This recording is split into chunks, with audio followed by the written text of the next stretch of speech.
नमस्कार दोस्तों, अगर आपको कोलकाता नाइट राइडर्स और राजस्थान रॉयल्स के बीच में खेला गया रोमांचक मुकाबला पसंद आया हो तो वीडियो को लाइक जरूर करिए। आज के वीडियो का लाइक टारगेट सिर्फ 400 लाइक है दोस्तों। आईपीएल 2025 का 6वां मुकाबला राजस्थान रॉयल्स और कोलकाता नाइट राइडर्स के बीच गुवाहाटी में खेला गया, जहां पर सबसे पहले टॉस जीतकर कोलकाता के कप्तान अजिंक्य रहाणे ने गेंदबाजी करने का फैसला किया। वहीं उन्होंने राजस्थान रॉयल्स की टीम को बल्लेबाजी करने के लिए आमंत्रित किया। राजस्थान की तरफ से पारी की शुरुआत करने के लिए 2 सलामी बल्लेबाज यशस्वी जायसवाल और संजू सैमसन मैदान पर उतरे। वहीं कोलकाता की तरफ से गेंदबाजी की शुरुआत करने के लिए स्पेंसर जॉनसन आए, जिनके पहले ही गेंद पर यशस्वी जायसवाल ने जबरदस्त चौका लगाते हुए पारी की शुरुआत किया और अपना खाता खोला। ओवर की तीसरी गेंद पर यशस्वी जायसवाल ने दौड़कर 1 रन पूरा किया और स्ट्राइक संजू सैमसन को थमा दिया। संजू सैमसन ने स्पेंसर जॉनसन की अंतिम गेंद पर जबरदस्त चौका लगाते हुए अपना खाता खोला। इस तरीके से राजस्थान रॉयल्स की टीम ने यशस्वी जायसवाल और संजू सैमसन के 2 चौकों की मदद से पहली ओवर से 9 रन बटोरे और टीम को अच्छी शुरुआत दिलाई। कोलकाता नाइट राइडर्स की तरफ से दूसरे ओवर में गेंदबाजी करने के लिए वैभव अरोड़ा आए। संजू सैमसन और जायसवाल ने मिलकर इस ओवर से 5 रन जोड़े और टीम के स्कोर को आगे बढ़ाया। तीसरे ओवर में कप्तान अजिंक्य रहाणे ने फिर से गेंद को स्पेंसर जॉनसन के हाथों में थमाया। तीसरे ओवर की पहली गेंद पर यशस्वी जायसवाल ने जबरदस्त चौका लगाया। इसके बाद ओवर की 5वीं गेंद पर यशस्वी जायसवाल ने गगनचुंबी छक्का लगाते हुए 3 ओवर में टीम के स्कोर को 26 रनों तक पहुंचा दिया। यशस्वी जायसवाल ने चौके और छक्के लगाना शुरू कर ही दिया था तो संजू सैमसन भी कहां रुकने वाले थे। चौथे ओवर में गेंदबाजी करने के लिए फिर से वैभव अरोड़ा आए। इस ओवर की पहली ही गेंद पर संजू सैमसन ने जबरदस्त चौका लगा दिया, लेकिन इसके बाद भी वैभव अरोड़ा ने हिम्मत नहीं हारी। चौथे ओवर में शानदार गेंदबाजी करते हुए वैभव अरोड़ा ने संजू सैमसन को क्लीन बोल्ड कर राजस्थान रॉयल्स की टीम को पहला झटका दिया। संजू सैमसन 11 गेंदों में 2 चौकों की सहायता से मात्र 13 रनों का योगदान देकर पवेलियन की तरफ लौट गए। 4 ओवर की समाप्ति के बाद राजस्थान रॉयल्स का स्कोर 1 विकेट के नुकसान पर 34 रनों तक पहुंच पाया। संजू सैमसन का विकेट गिरने के बाद यशस्वी जायसवाल का साथ देने के लिए रियान पराग बल्लेबाजी करने उतरे। वहीं कोलकाता की तरफ से 5वें ओवर में गेंदबाजी करने के लिए हर्षित राणा आए। रियान पराग ने हर्षित राणा के इस ओवर की दूसरी ही गेंद पर जबरदस्त छक्का लगाते हुए अपने पारी की शुरुआत किया। यशस्वी जायसवाल और रियान पराग ने मिलकर हर्षित राणा के इस ओवर से 7 रन जोड़े और टीम के स्कोर को 40 रनों के पार पहुंचा दिया। हर्षित राणा ने अपने इस ओवर में 7 रन खर्च किया। 6वें ओवर में कप्तान अजिंक्य रहाणे रणनीति बनाते हुए गेंदबाजी करने के लिए फिर से वैभव अरोड़ा को भेजा। वैभव अरोड़ा के ओवर की दूसरी ही गेंद पर रियान पराग ने सनसनाता हुआ छक्का लगाकर टीम के स्कोर को रॉकेट के रफ्तार से आगे बढ़ाया। इसके बाद रियान पराग की खतरनाक बल्लेबाजी को देखकर यशस्वी जायसवाल का भी बल्ला रुकने का नाम नहीं लिया। 6वें ओवर की आखिरी गेंद पर यशस्वी जायसवाल ने जबरदस्त छक्का लगाया। इस तरीके से राजस्थान रॉयल्स की टीम ने पावर प्ले के अंतिम ओवर से 13 रन जोड़े। पावर प्ले की समाप्ति के बाद राजस्थान का स्कोर 1 विकेट के नुकसान पर 54 रनों तक पहुंच गया। 7वें ओवर में कप्तान अजिंक्य रहाणे ने गेंदबाजी में बदलाव किया और उन्होंने गेंद को मोइन अली के हाथों में थमा दिया। मोइन अली ने अपने इस ओवर में जबरदस्त गेंदबाजी किया और रियान पराग और जायसवाल को अपने गेंदबाजी से परेशान कर दिया। मोइन अली ने अपने इस ओवर में सिर्फ 5 रन खर्च किए।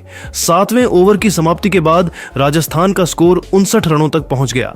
8वें ओवर में कप्तान अजिंक्य रहाणे एक बार फिर से गेंदबाजी में बदलाव किया और गेंदबाजी करने के लिए स्पिन के जादूगर वरुण चक्रवर्ती को बुलाया। रियान पराग ने ताबड़तोड़ बल्लेबाजी करते हुए अपनी टीम के स्कोर को तेजी से बढ़ने का प्रयास किया। उन्होंने वरुण चक्रवर्ती के इस ओवर की तीसरी गेंद पर शानदार छक्का लगाते हुए होश उड़ा दिए। फिर भी वरुण चक्रवर्ती का हौसला नहीं टूटा और उन्होंने जबरदस्त गेंदबाजी करते हुए ओवर की 5वीं गेंद पर रियान पराग को क्विंटन डी कॉक के हाथों कैच आउट कराकर उनको पवेलियन भेज दिया। वरुण चक्रवर्ती ने अपने इस ओवर में 8 रन खर्च करते हुए 1 विकेट झटका। इस तरीके से 8 ओवर की समाप्ति के बाद राजस्थान रॉयल्स का स्कोर 2 विकेट के नुकसान पर 67 रनों तक पहुंच गया। रियान पराग का विकेट गिरने के बाद यशस्वी जायसवाल का साथ देने के लिए नीतीश राणा बल्लेबाजी करने के लिए उतरे। वहीं कोलकाता नाइट राइडर्स की तरफ से 9वें ओवर में गेंदबाजी करने के लिए मोइन अली आए। मोइन अली ने शानदार गेंदबाजी करते हुए अपने ओवर की चौथी गेंद पर एक और सेट बल्लेबाज यशस्वी जायसवाल को पवेलियन का रास्ता दिखा दिया। इस तरीके से राजस्थान रॉयल्स के तेजी से बढ़ते हुए स्कोर पर विराम लगा और कोलकाता नाइट राइडर्स के गेंदबाजों ने शानदार गेंदबाजी करते हुए मुकाबले को काफी रोमांचक बना दिया। 9वें ओवर में ही राजस्थान के 3 विकेट गिर चुके थे। इसके बाद राजस्थान की तरफ से बल्लेबाजी करने के लिए वनिंदु हसरंगा नीतीश राणा का साथ देने के लिए मैदान पर उतरे और दोनों बल्लेबाजों ने संभलकर बल्लेबाजी करना शुरू किया। 9वें ओवर में विकेट की तलाश में गेंदबाजी करने के लिए एक बार फिर से वरुण चक्रवर्ती आए। विकेट वरुण चक्रवर्ती ने इस बार भी अपनी टीम को सफलता देने में कामयाब रहे। उन्होंने ओवर की 5वीं गेंद पर वानिंदु हसरंगा को कप्तान अजिंक्य रहाणे के हाथों कैच आउट कराकर उनको पवेलियन भेज दिया। इस तरीके से राजस्थान रॉयल्स की टीम ने मात्र 76 रनों के स्कोर पर अपने 4 विकेट गंवा दिए।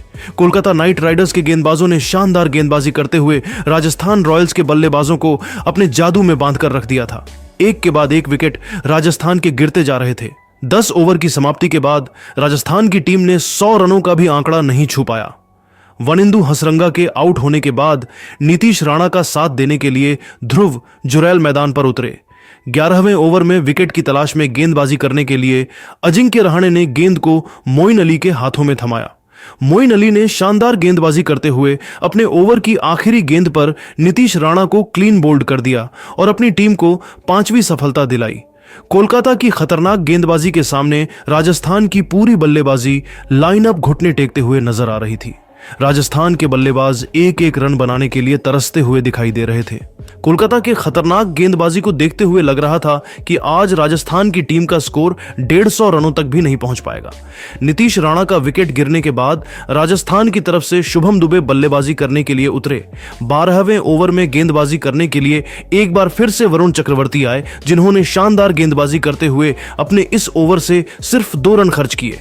12 ओवर की समाप्ति के बाद राजस्थान रॉयल्स की टीम 5 विकेट खोकर सिर्फ 84 रन ही बना पाई। 13वें ओवर में कोलकाता की तरफ से गेंदबाजी करने के लिए विकेट की तलाश में मोइन अली आए। मोइन के इस ओवर की 5वीं गेंद पर ध्रुव जुरैल ने शानदार चौका लगाते हुए टीम के स्कोर को आगे बढ़ने का प्रयास किया। इसके बाद तो ध्रुव जुरैल का बल्ला रुकने का नाम नहीं लिया और 14वें ओवर में हर्षित राणा की गेंद पर ध्रुव ने 2 जबरदस्त चौका लगाते हुए तेजी से रन बटोरना शुरू किया। हर्षित राणा के इस ओवर से शुभम दुबे और ध्रुव जुरैल ने मिलकर 11 रन जोड़े। 14 ओवर की समाप्ति के बाद राजस्थान रॉयल्स की टीम 5 विकेट के नुकसान पर 100 रनों का आंकड़ा पार कर गई। 15वें ओवर में कप्तान अजिंक्य रहाणे ने बल्लेबाजों को चकमा देने के लिए गेंद को वैभव अरोड़ा के हाथों में थमाया। वैभव अरोड़ा ने शानदार गेंदबाजी करते हुए अपने ओवर की आखिरी गेंद पर शुभम दुबे को आंद्रे रसेल के हाथों आउट कराकर उनको बाहर का रास्ता दिखा दिया। इसके बाद सिमरन हेडमायर और ध्रुव ने मिलकर टीम के स्कोर को आगे बढ़ाया, लेकिन 19वें ओवर में पहली ही गेंद पर ध्रुव जुरैल आउट होकर पवेलियन लौट गए। इस तरीके से शानदार गेंदबाजी करते हुए कोलकाता के गेंदबाजों ने राजस्थान की टीम को 151 रनों के स्कोर पर रोक दिया। 152 रनों के लक्ष्य का पीछा करने के लिए कोलकाता की तरफ से मोइन अली और क्विंटन डी कॉक बल्लेबाजी करने के लिए उतरे। कोलकाता टीम की शुरुआत बेहद खराब रही। शुरुआती 2 ओवर में कोलकाता की टीम सिर्फ 5 रन ही बना सकी, लेकिन तीसरे ओवर में क्विंटन डी कॉक ने 1 चौका और 1 गगनचुंबी छक्का लगाते हुए टीम के स्कोर को 20 रनों तक पहुंचा दिया। इसके बाद दोनों खिलाड़ियों ने मिलकर कोलकाता के स्कोर को आगे बढ़ाया और 5 ओवरों में कोलकाता का स्कोर 35 रनों तक पहुंच गया। कोलकाता की टीम को पहला झटका 7वें ओवर में लगा, जहां ओवर की पहली ही गेंद पर मोइन अली रन आउट होकर पवेलियन लौट गए। इसके बाद कोलकाता की तरफ से पारी को संभालने के लिए कप्तान अजिंक्य रहाणे मैदान पर उतरे। इसके बाद क्विंटन डी कॉक और अजिंक्य रहाणे ने मिलकर तूफानी बल्लेबाजी करते हुए 10वें ओवर तक टीम के स्कोर को 70 रनों तक पहुंचा दिया। 11वें ओवर में राजस्थान की तरफ से गेंदबाजी करने के लिए हसरंगा आए। इस ओवर की पहले ही गेंद पर कप्तान अजिंक्य रहाणे उनका शिकार बने और तुषार देशपांडे के हाथों कैच आउट होकर अपना विकेट गंवा बैठे। इस तरीके से 70 रनों के स्कोर पर कोलकाता की टीम को दूसरा झटका लग चुका था। अजिंक्य रहाणे के पेवेलियन लौट के बाद क्विंटन डी कॉक का साथ देने के लिए अंकुश रघुवंशी बल्लेबाजी करने के लिए उतरे। 13वें ओवर में राजस्थान की तरफ से गेंदबाजी करने के लिए हसरंगा आए। इस ओवर में दोनों बल्लेबाजों ने मिलकर 13 रन जोड़े और दोनों बल्लेबाजों ने मिलकर तेजी से अपनी टीम के स्कोर को आगे बढ़ाया। 15 ओवर की समाप्ति के बाद कोलकाता का स्कोर 2 विकेट के नुकसान पर 118 रन पहुंच गया। 16वें ओवर में रियान पराग ने गेंद को तुषार देशपांडे के हाथों में थमाया। तुषार देशपांडे के इस ओवर से दोनों बल्लेबाजों ने मिलकर 7 रन जोड़े और टीम के स्कोर को 125 रनों तक पहुंचा दिया। देखते ही देखते हैं मुकाबला 18वीं ओवर में जा पहुंचा, जहां पर कोलकाता की टीम को जीत के लिए 18 गेंदों में 17 रनों की जरूरत थी। 18वीं ओवर के शुरुआती 2 गेंदों पर क्विंटन डी कॉक ने चौका और जबरदस्त छक्का लगाकर अपनी टीम को जीत के काफी नजदीक ला दिया। उसके बाद ओवर की तीसरी गेंद पर क्विंटन डी कॉक ने गगनचुंबी छक्का लगाते हुए कोलकाता नाइट राइडर्स को शानदार जीत दिला दी। क्विंटन डी कॉक ने अपनी इस पारी में 61 गेंदों पर 8 चौकों और 6 छक्कों की सहायता से 97 रनों की ऐतिहासिक पारी खेलकर मैच को अपनी टीम की झोली में डाल दिया और कोलकाता की टीम ने डी कॉक की इस तूफानी पारी के दम पर यह मुकाबला 8 विकेट से अपने नाम कर लिया। तो दोस्तों, देखा आपने कैसे कोलकाता ने अपने गेंदबाजों की शानदार गेंदबाजी और क्विंटन डी कॉक की दमदार बल्लेबाजी के दम पर कभी ना भूलने वाला जीत हासिल कर ली। क्विंटन डी कॉक की इस तूफानी पारी को 10 में से कितने नंबर देंगे? आप खुद नीचे कमेंट करके जरूर बताइए और क्रिकेट जगत से संबंधित ऐसी नई नई वीडियो के लिए हमारे चैनल को सब्सक्राइब जरूर करिए। धन्यवाद।